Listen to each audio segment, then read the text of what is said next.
Let's talk about Kylo Ren. So about a week ago, I noticed that Kylo Ren was trending on Twitter, and this all started because people were talking about John Boyega, who plays Finn in the new series, and how he was being set up as one of the new series leads, but he was kind of unceremoniously tossed aside in favor of the developing relationship between Kylo Ren and Rey. Yeah, people were mad because he was kind of being set up to be something bigger, and he really got short end of the stick there. But anyways, this very important conversation about John Boyega eventually led to people just talking about Kylo Ren. That's how most of the Star Wars conversations are going nowadays. So I was scrolling through the Kylo Ren tag, reading all these important tweets, but more importantly, I got to see a lot of Kylo Ren thirst tweets.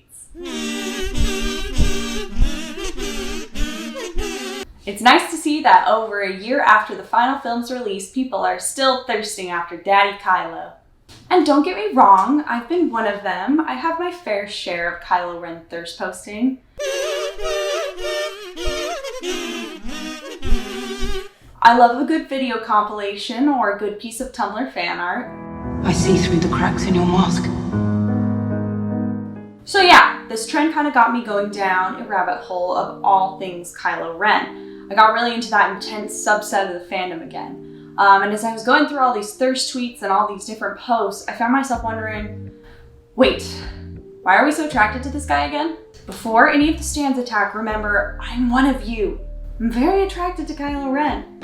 But like, why are we so into him? He's like this murderous dictator who committed mass genocide.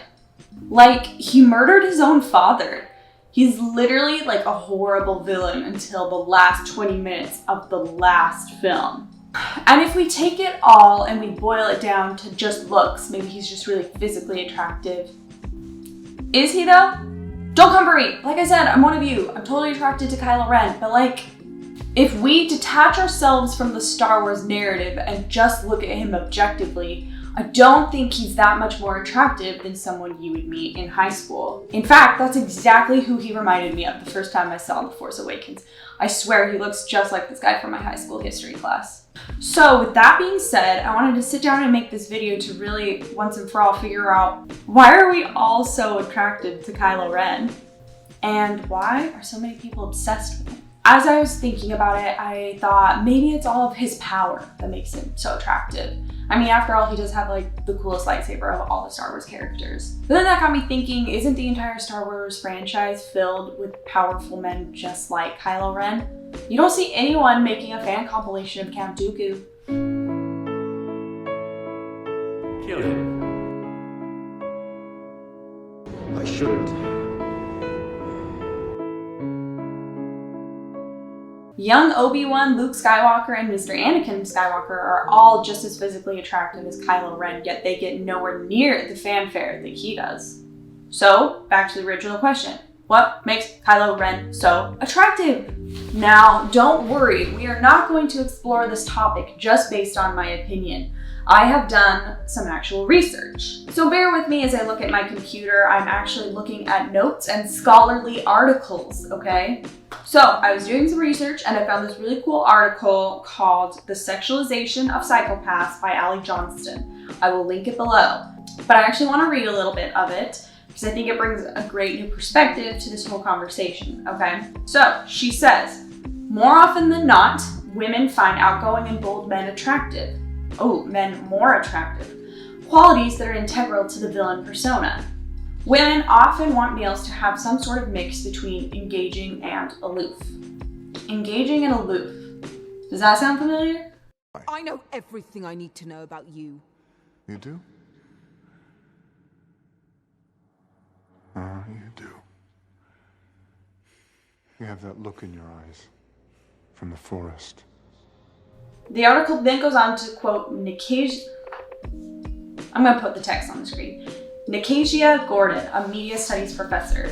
It says, society has socialized itself from a gender point of view. There's that gendered expectation of masculinity and femininity. We have all these characteristics of acceptable masculinity, where aggression in males is seen as normal and as natural. Being dominant is seen as desirable. dominance and aggression. Blow that piece of junk out of the sky! Moving on, the article goes on to quote Elise Bansfield, who's a psychology professor, and she says that not only is it attractive for men to have both kind and unkind aspects to his personality, but women tend to enjoy being the one person that the man is caring towards. She believes that individuals don't mind if their partner is cruel to everyone else so long as the person treats him or her with respect. Where have we heard a story about a powerful young gentleman who is horrible to everyone else but wants one solitary girl to rule by his side? Ray, I want you to join me. We can rule together and bring a new order to the galaxy. Don't do this, Ben. Please don't go this way. No, you're still holding on! Let go! Moving forward, I actually read another scholarly article. This one is called Rooting for the Bad Guy, Psychological Perspectives, and it's by Richard Keene, Monica McCoy, and Elizabeth Powell Dunway. Again, I will be linking that down below. And I think this article provides a little more insight. So the first thing they talk about is something called the fundamental attribution error. Again, I'm going to read a little bit. It basically means that we judge people by their visible actions without considering the situation they're in at the time. So if I see someone on the street shoot someone, I'm gonna think they're a bad guy. But if I shoot someone, I might feel less bad about it because I know the entire background of the situation. For example, I was trying to protect my family, they were attacking me, etc., etc. We make an internal attribution about ourselves and an external attribution about other people. And you might see this play out in your own life. We often hear about crimes on the news, but we don't really hear about a criminal's backstory. However, the bad guys we see in movies are not always strangers to us. Because it's a movie, we're able to spend more time with the character and get to know their backstory. Our perception of a villain changes the more we know about their backstory. That, coupled with the ability to know that it's all fictional and not real, makes it a lot easier for us to excuse bad actions and love the villain. Next, there's something called the mere exposure effect.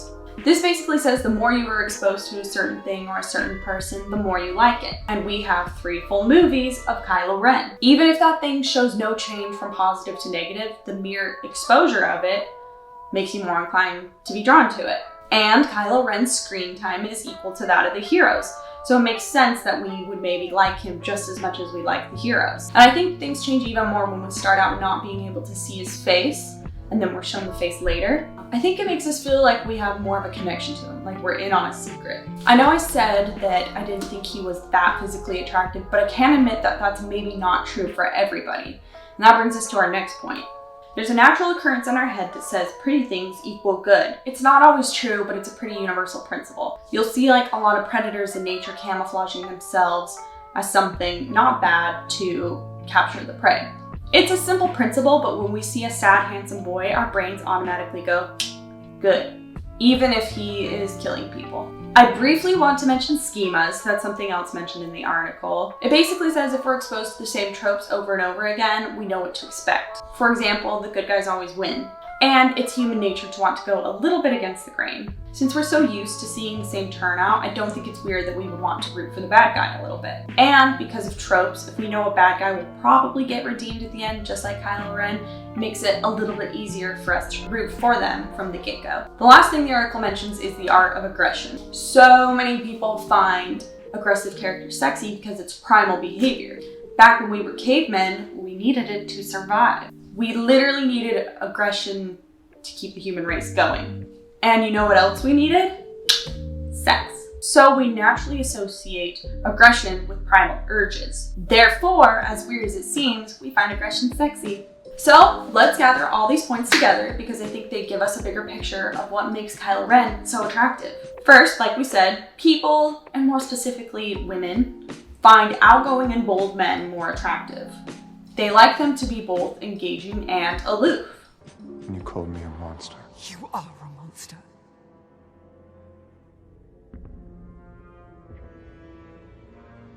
Yes, I am.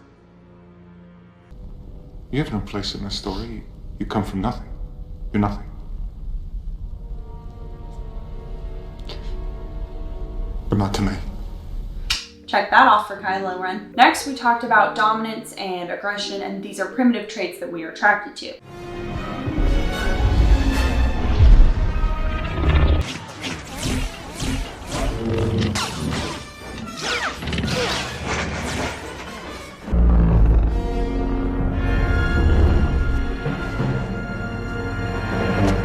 Check. When we're allowed to learn more about a character and get to know their background a little bit, we find it a lot easier to excuse their actions. When we're allowed to learn more about a character, we find it easier to excuse their evil or bad traits. Check. Constant exposure to a character and the knowledge that they're fictional also allows these characters to be a lot more likable. We don't have to feel guilty about it because they're not real. We also find it easier to excuse a character's bad actions when they're physically attractive.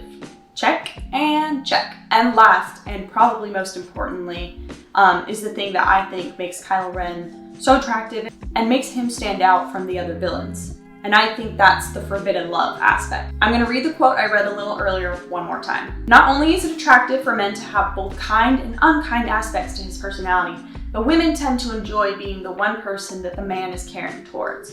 Some individuals don't mind if their partner is cool to everyone else, so long as they treat him or her with respect. I'm not saying Rey from the series feels this way. I'm saying outwardly, I think in a twisted way, this is what makes so many people find him attractive, this principle. And it is kind of similar to the relationship we see between Kylo Ren and Rey. And since Rey is the series protagonist, she acts as the audience's proxy. Therefore, we often put ourselves in Rey's position and probably kind of experience the same effect. We see ourselves as the diamond in the rough, that one person that Kylo Ren would never hurt. We think we're the special people who could change him. And that, ladies and gentlemen, is why we find Kylo Ren so attractive. Now, I'm not saying that everybody thinks this way, and I don't think it's a very conscious thing that happens. I don't think we consciously go through all of these thoughts when we think about it. But I think this is really what's at the root of it. It's like this weird psychological thing that's ingrained in so many of us. Or maybe some of us just have daddy issues, I don't know. But it makes me feel better to feel like there are reasons behind loving this crazy killer, right? So I'm not trying to say whether you can or can't be attracted to Kylo Ren. We all have our likes and dislikes. I just wanted to get a little bit more to the bottom of why so many people were obsessed with this one character, because I see him trending on Twitter pretty often. So in the comments below, let me know what villain you're obsessed with. What do you think of the things I researched? I know at the end of the day, there's probably no logical reason we're all obsessed with a psychomaniac, but I figured I'd still give it a try, and I liked what I found. So let me know what you think. If you can, please give me a like or a comment or subscribe, but if not, that's all right too. I'm just glad you stopped by. So yeah, bye.